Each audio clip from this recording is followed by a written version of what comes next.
بسم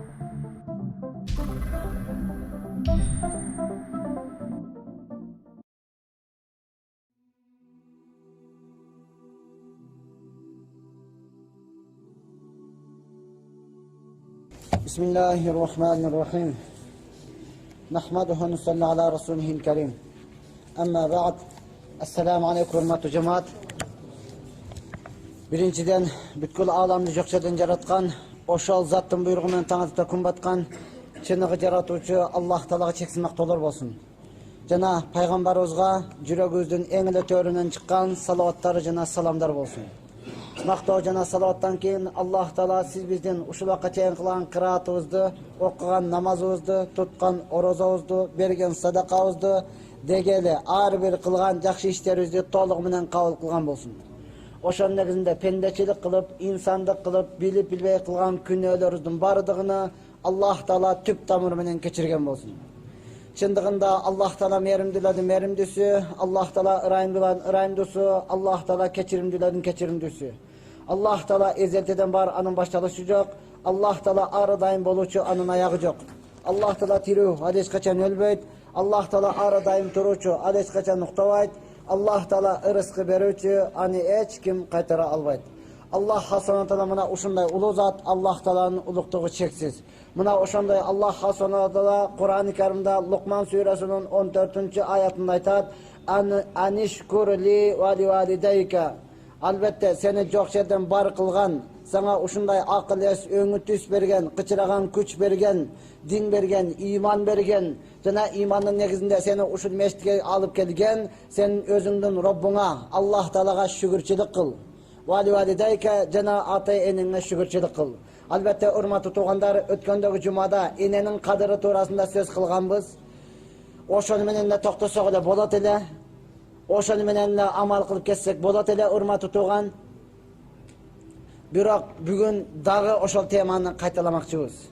Себеп өткөндө айттык. Албетте Абулай Самарканды рахматуллах алейхи айтат: эгерде Аллах Субхана Таала Кур'анда, Тавратта, Инжилде, Забурда, башка жерде да айтпайлы, жөн эле ата эне туурасында эч нерсени айтпаганда, сен өзүңдүн акылың менен ата энеңе урмат көрсөтүп, жакшы мамиле кылышлыгың акылың менен эле жетишсең болот эле.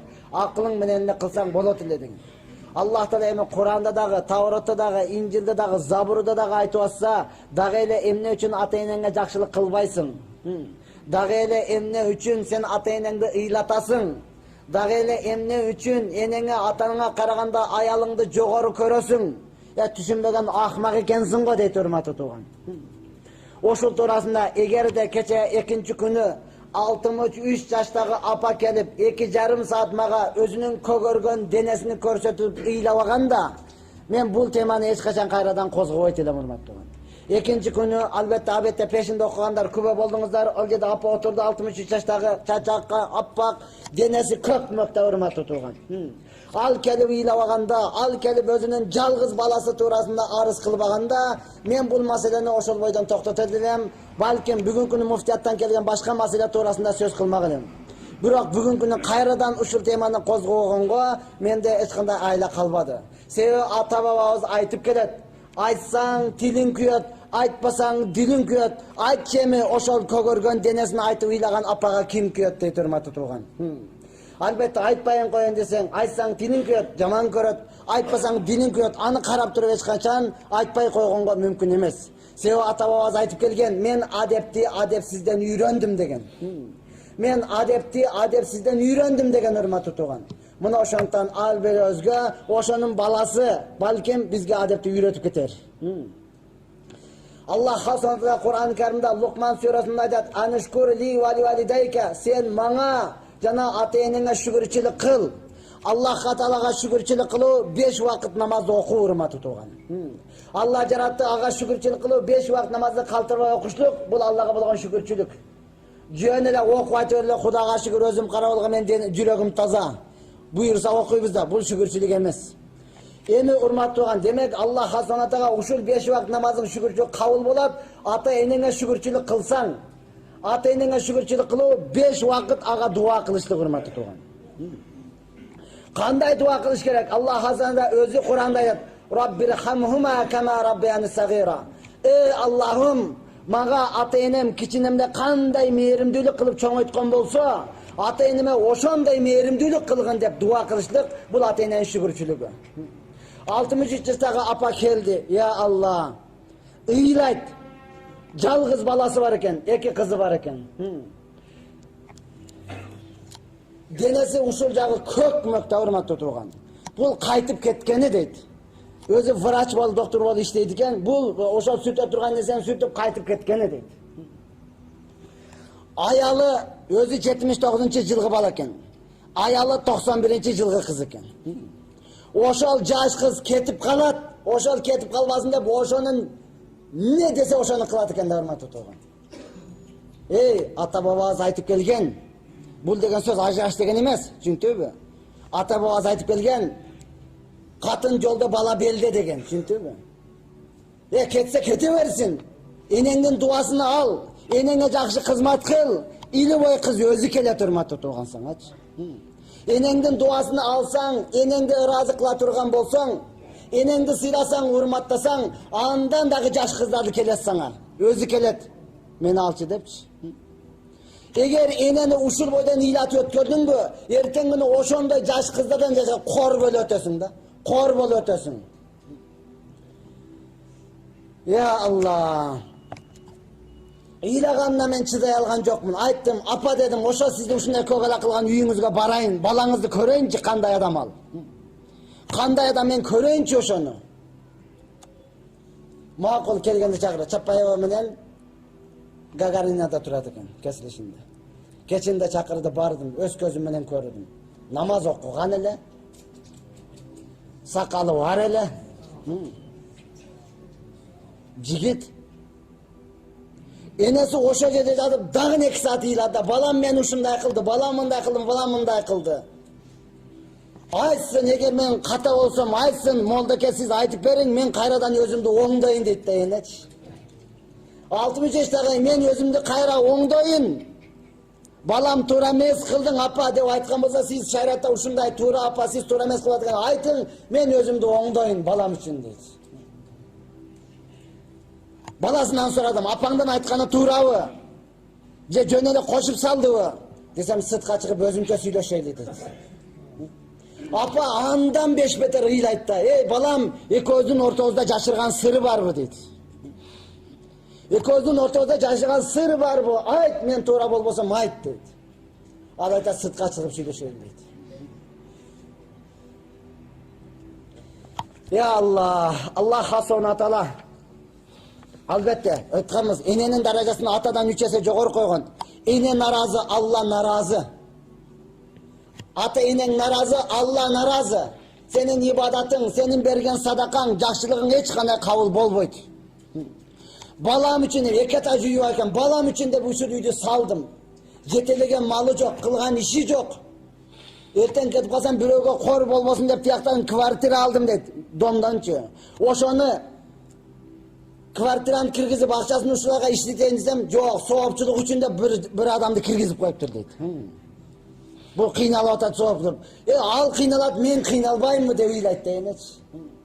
Макул, мен балам үчүн бардыга даярмын. 53 000 карыз болуп калдым дейт. Устага 53 000 карыз. Ошону төлөйлү десе акча жок.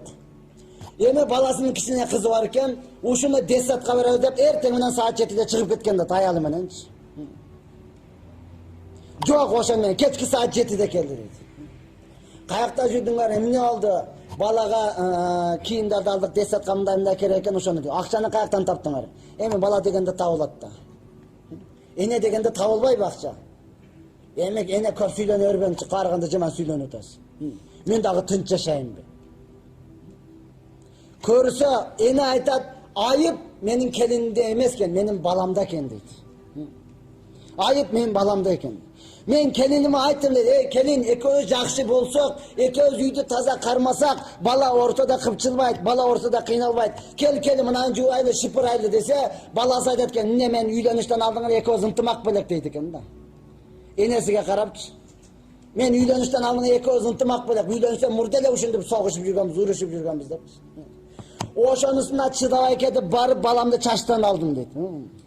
Arıgıla baladı dedi. Ene bari çaşına erkek degen bari erkek eken. Jıgıtıp saldı dedi. Jıgıtıp meni muuntu dedi bunu al derdençi. Muuntu al Kur'an okuydu eken de.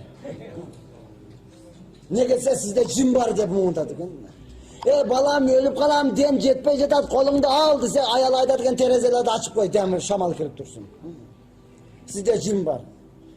Aytdım öldürüp koyun desin sen burada cin okup жүргөнсүң bu. Sen ustazlar okup жүргөнү көргөнмүн cini manga связга çıktı dedi. Kıynalan adamlar liboy adam связга çıkat. Jardan berip koyasың bu depçi. Saygılap denesin kөгөрtüp salıptır. Uşu жерден айтып кетейин урматтуу тууган, cin чыгарыш оңой нерсе эмес. Birinciden, ikinciden sen buga kızıkpa. Çünkü bir adam yaşap ötken жерден çıkarıp eşlik sana oңой нерсе эмес. Ene ya Allah, uşunçalık denesini kөгөрүп atkan, muundup salgan tamırlarını-çı. Oşanti mende cin joq dep kayradan turalına kılsa, onda biz kettik, bul uyda yaşabayбыз. Ayalı aydatken, doğa tüyün depçi. Ayttim keteversin, jön koyun ene, uşunday balanın keregi жоқ. Demesem aytadi, barga menen etçede yaşay albayt. Marttın 17'sine çıkıp ketken, barıp kvartirasını töle alбай kaytıp kelgeni dedi. Kvartirasına kaytıp keldim ağa. Balam deydi hurmatlı tuğan.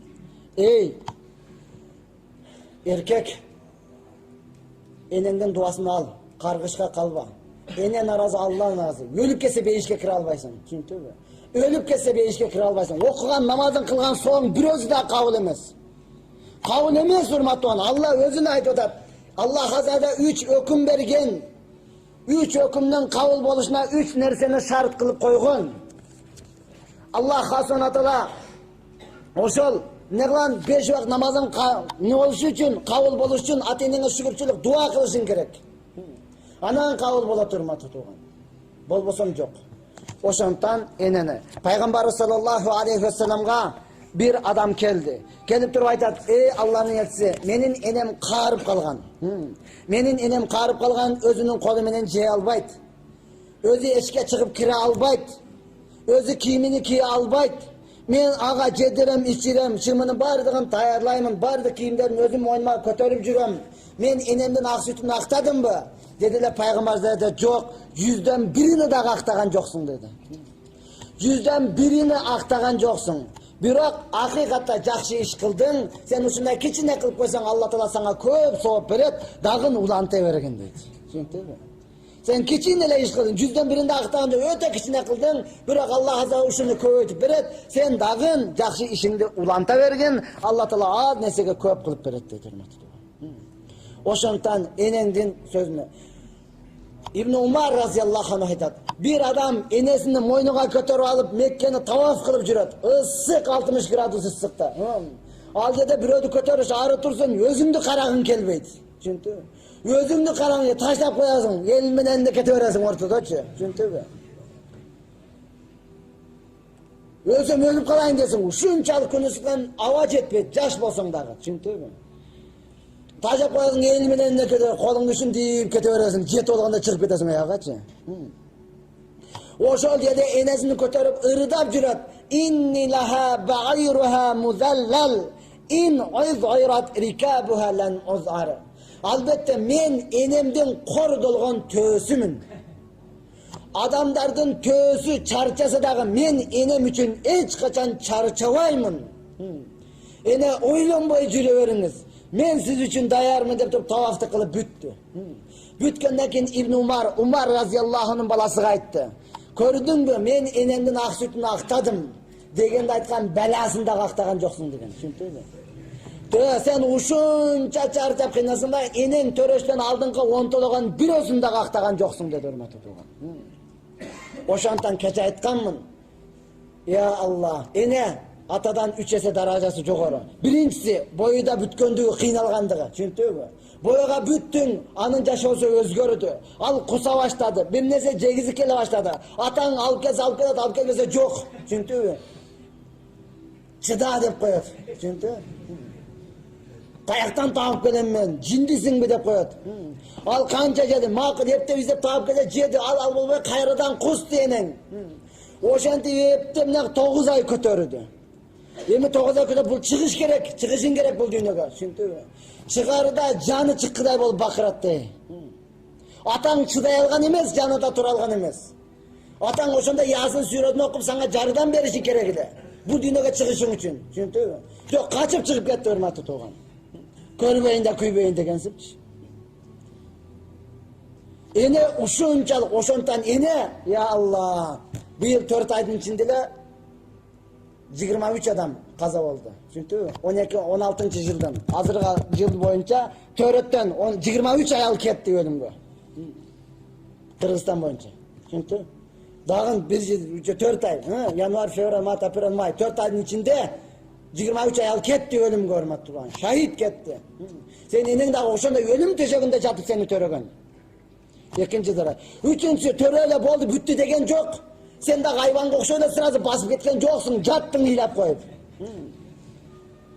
Сени канча ыйласаң дагы түн уйкусун бардыгын кечип, бүтүндөй бардыгын эмне кылды? Арынады.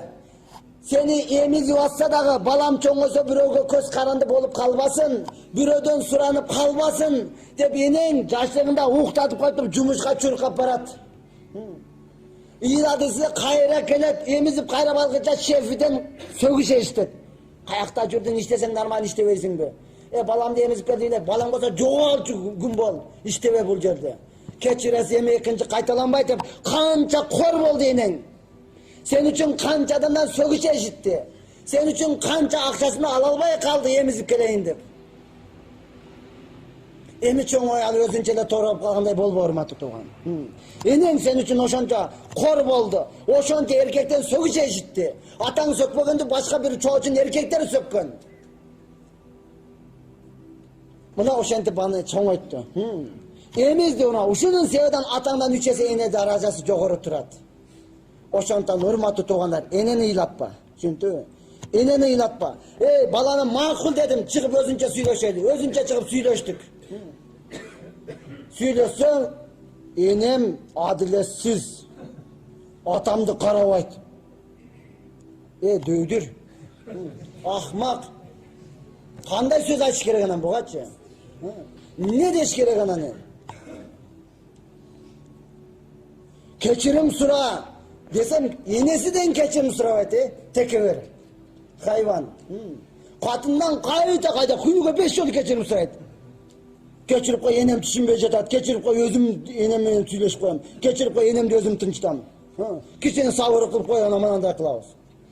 Ayaldan 5 yolu keçirim sura eti. Enesen keçirip koy desem kirip aytat. Keçir alsanız keçirip koyun deydi. Keçir alsanız men keçirip koyunuz. Bolboso muhtaç emesmin degen söz da. Ahmak ayttım, sen enеңнің қолыдан емес, бұтыдан ыйлашың керек. Ене мені keçir. Men keçirбесем түбөлүктө дозокто калам деп ыйлашың керек, урматтуу тууган. Бейиш эненин таман астында. Бардығын билесиң. Андыктан урматтуу тууган, андан кайра keçirim сура. 98-жылдан бери ушул жалгыз балам деп каарып кеттим депти. Атасыны карасаң жаш бала. Баласы менен эле тең да. Ошол күйөөсү экен, отурат. Эне каарып кеткен, урматтуу тууган. Бала үчүн да, жалгыз балам деп.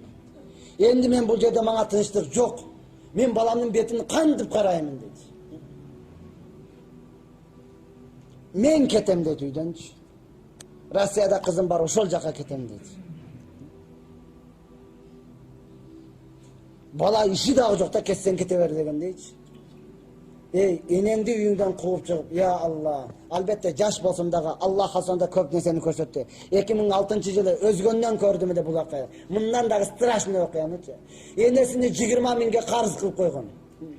Энеси менен бир тууган укасын чоң үйдөн кууп чыккан. Энеси менен бир тууган энеси квартирада жүрөт.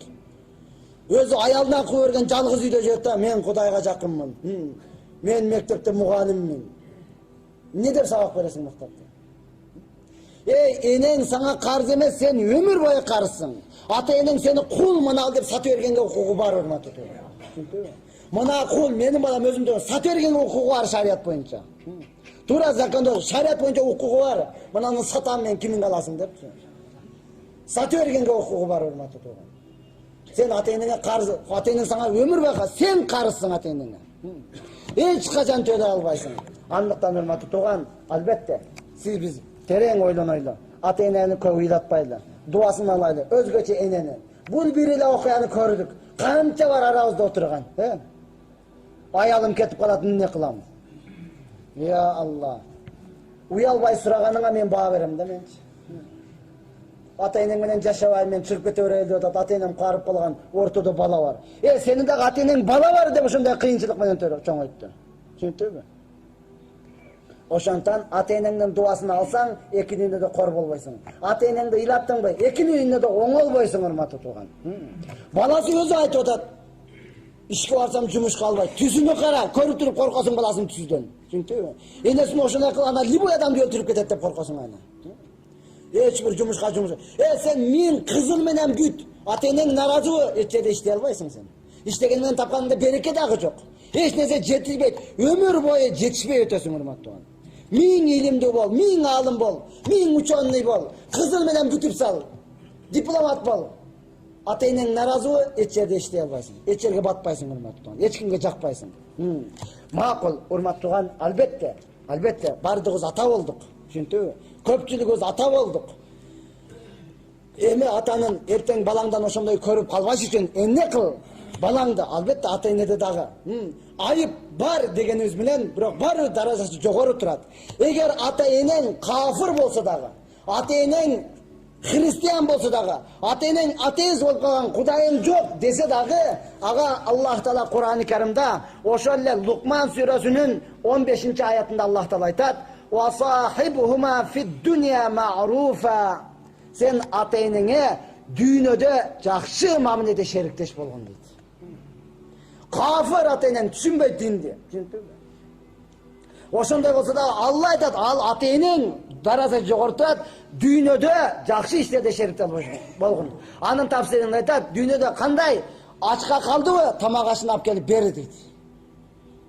Кийим кечеси жокпу, алып келип кийинтир дейт, урматтуу тууган. Алып келип кийинтир. Кафыр саңа түшүнбөйт, диниңе эч бир тили келишпейт. Ошондой болсо дагы, энеси мусулман, балам үчүн түндө туруп тахажжуд окуймун, дуа кылам дейт. Сен бир айбан дагы оңолуш керек экен, менин балам оңолбой жатат, эмне болгон? Кайсы динде экенин түшүнбөймүн дейт, урматтуу тууган. Намаз окуйт, сакалы дагы бар, түшүндүңбү? Эми намаз окуган адам ушинтип атса, окубаган эмне кылып атат? Окубаган эмне кылып атат, урматтуу тууган? Эртең кор болосуң. Макул, динде болбосо дагы шарият ушунчалык деңгээлде ата-энесин жогорусун айткан. Эми балаң бар, машалла, андай боло турган болсо, ата баласына милдети кандай? Пайгамбар саллаллаху алейхи ва саллям айтат: "Мин хаккил валади алал валиди." Балаңыздын мойнуңузда акысы бар. Саласа ашия, 3 нерседе. Биринчиси, төрөлдүбү? Болду, атыңы жакшы ат койгун. Түшүндүңбү? Жакшы ат кой. Эшмат ташмат итпай чотпай кылып кое бербе. Жакшы атты кой. Биринчи сенин мойнуңдагы хак. Балаңа жакшы ат. Экинчиси, Куранды үйрөт. Бу акылы жеттиби? Куранды үйрөтө башта. Ата-эненин даражасы кандай турат? Алла Куранда айткан: "Вала тaqullahum uffan." Ата-энеңе уф деп айтпа дейт.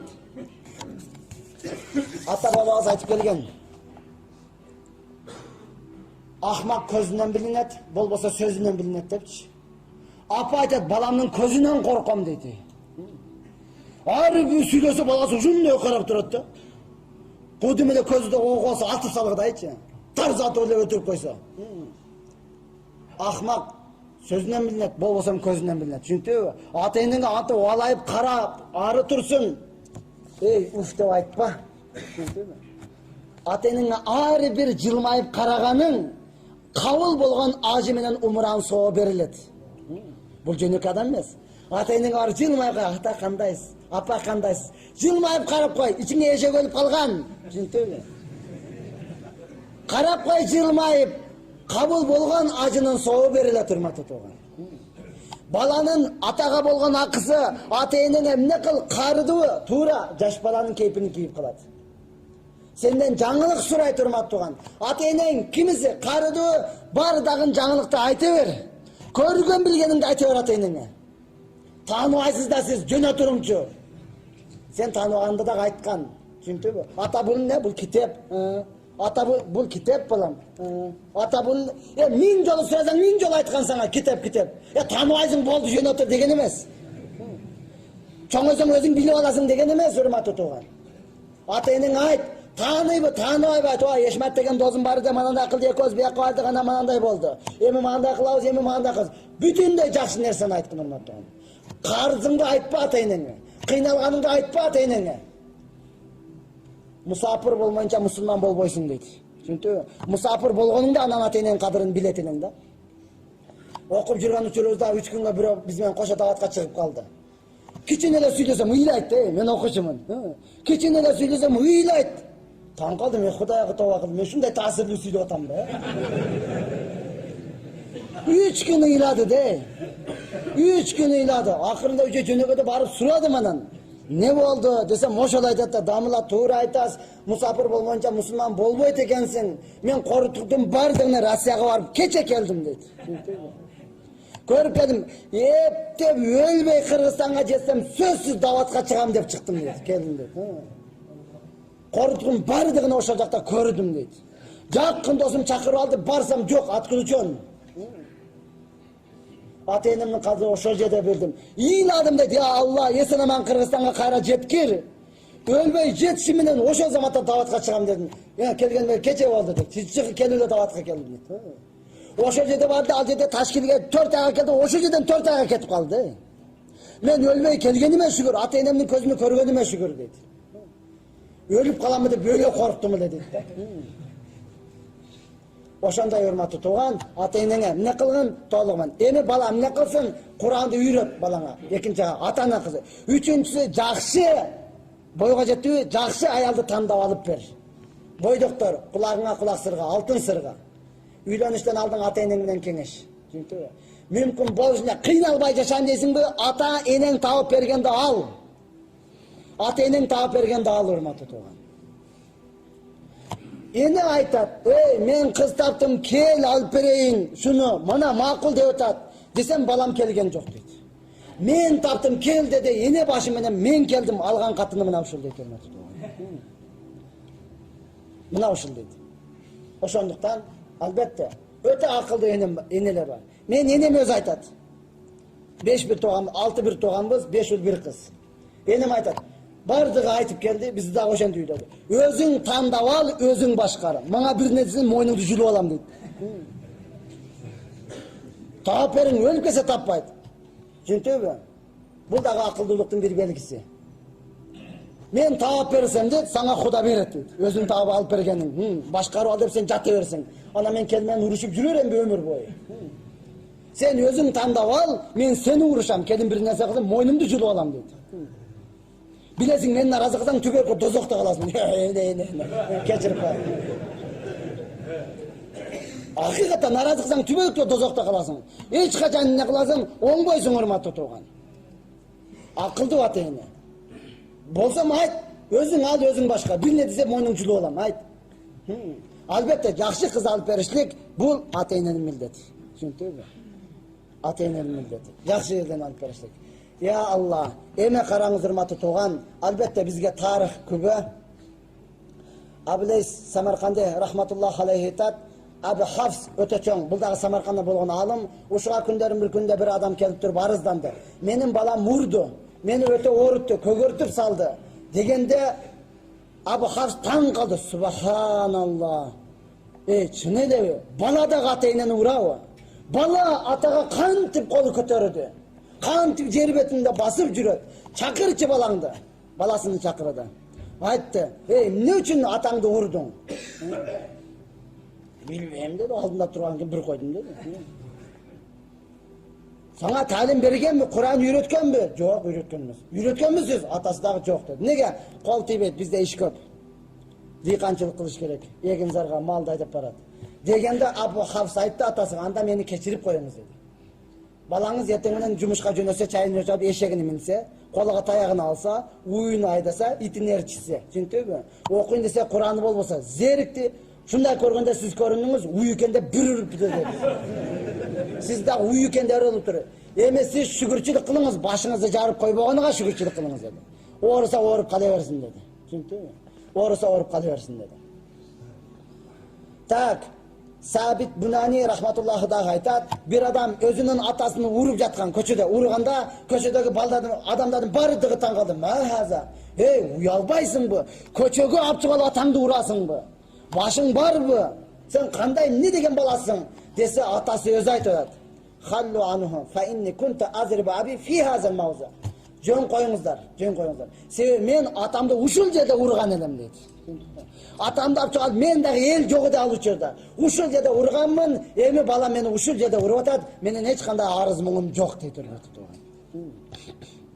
Мына ошондой. Бул дүйнө наабат. Ад-дүйнө наабат. Бул дүйнө кезекме кезек. Ата-энеңе кандай мамиле кылдың, эртең балаңдан ошондой мамилени көрөсүң. Ошондой мамилени көрөсүң.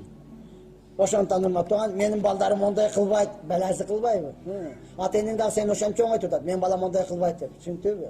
Ошондуктан урматтуу тууган, балдар каникулга жакындап калды. Эмне кылыңыз? Медреселерге бериңиз. Мурда биздин учурда энебиз бизе эми тайдагандагы молдого апарып берет эле. Мына сөөгү эти сиздики, сөөгү биздики депчи. Ой, эти сиздики деп берип коет, чымчый берет, түшүндүңбү? Кичине кылсаң чымчый берет, бакырасың. Тек көчүңдү алып келип атаңа көрсөтө албайсың, чымчып ташат. Оку да онда дейт, түшүндүңбү? Чымчый берет, этиң ошонуку. Балаңа урматтуу турган күй, албетте күйөсүң, балаң сен. Бирок ахиретине көбүрөөк күй. Өзүңдүн жашооң үчүн күй, урматтуу турган. Урат экен барбы ояка, молда уруп окутабы? Я Алла, урбаса окубайт балаң. Окубайт балаң, урматтуу турган. Мен айтып келем, дагы айтам. Азыр барсаңыз медреседе мешек-мешек нан чыгат, түшүндүңбү? Ананды базардан дагы сатып аласыз. Балдар жебейт ошону. Неге? Эски нан депчи. Эски нан дейт. Качан келген? Мурда күнү келген. Бүгүн дагы нан келиш керек жаңадан. Ошого бул чыгарып койдук дейт. Мен айтып келем. Сен эмес, итин каттык нан жебей калды. Итин каттык нан жебей калды, урматтуу тууган. Анан каяктагы саңа. Албетте, тойгонду кой көтөрөт. Сиз биз адам баласы көтөрө албайт экенбиз да. Чүнкү кичине эле тойсоң колтугун көтөрөлү эле. Мектепте окуп жүрсөк, Тиллабай деген агайыбыз бар эле. Бирөө окуучу биз менен окуйт, постоянно сабакка кечигип кирет да. Чүнкү ол 5-чи сабак бу, 6-чы сабак бу кызыктырбайт огочу. Не кылат түшүнбөйсүң да. Звонок болду, кетти десең ошол отурган жерде калат. Же онун максаты ошону түшүнбөйсүң да, кыскасы. Сабак өтүп атабыз, ушунчалык өтө кызыктуу жерге келгенде эшикти ачып кирип келди баягычы. Биякта биз дагы түштөндүк. Сөз өзгөрөт эми. Кыйык ачып эле уруксатпы дедилер агай, ушундай карадан өтө ачуусу келип туруп айтты. Адам баласынын кычык жерге жүн чыгат дейт. Түк чыгат. Жулсаң, орит, жулбасаң кытыштырат. Тирет чыгып кетти кайраданчы. Азыр жулсаң, орисиң, жулбасаң кытыштырат. Жогол деди да, урматтуу тууган. Албетте, бул сөздөр жөнөкөй сөз эмес. Түшүндүңбү? Албетте, жулсаңыз орит, жулбасаң кытыштырат. Ошондой болбостон, урматтуу тууган, ата-энеге жакшы мамиле кылайлы, балдарды дил менен тарбиялайлы, дуасын алайлы, иншалла, ыйлап кечирим сурайлы. Даярбыз иншалла. Ва ахири давана алхамдулиллахи rabbil alamin. Ya Rabbi, бүткүл му'мин дин менен кабыл кылгын. Ya Rabbi, бүткүл му'мин ya Allah, өзүңө жана ата-энесине шүгүрчүлүк кылышты насип кылгын. Ya Allah, бүткүл му'мин өзгөчө ушул жерде кол жаап дуа кылып отурганын ар бирөөсүн ya Allah ата-энесini бул дүйнөдө ыраазы кылып, кызматы кылып өтүүсүнө насип кылган. Эгер ата-энеси дүйнөдөн кайтып кеткен болсо, Айшенелерге кызмат кылып, ошолордун дуасын алып, дуа кылып, кызмат кылып өтүшүн насип кылган ya Allah. Сурасаң беремин деген убадаң бар, өзүң берген. Сурашты билбей жаткан болсок, Аллахың тарбия кылган ya Allah'ım. Rabbana atina fid dunya hasana wa fil akhirati hasanatan wa qina azaban nar. Bi rahmatika ya arhamar.